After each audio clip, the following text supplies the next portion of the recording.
माऊली ज्ञानेश्वर त्यांच्या हरिपाठामध्ये सांगतात, मनोमार्गे गेला तो तेथेची मुकला, हरिपाठी स्थिरावला तोची धन्य.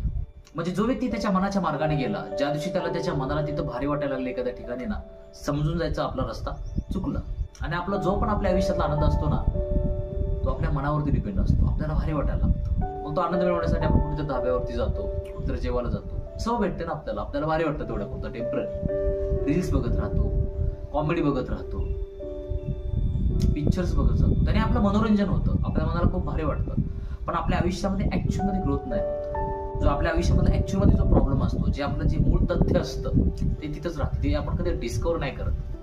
त्यामुळे आपल्या आयुष्यामध्ये जो ऍक्च्युअल मध्ये खरा आनंद असतो ना, तो मिळत नाही. आणि ह्या ज्या बाकीच्या छोट्या छोट्या ज्या गोष्टी असतात ना, त्या आपण आयुष्यभर किती जरी केल्या ना, आपण कधी पूर्ण होत नसतो.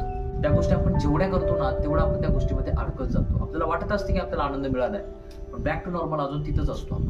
त्यामुळे ह्या सगळ्या गोष्टी समजून घेणं खूप महत्त्वाचं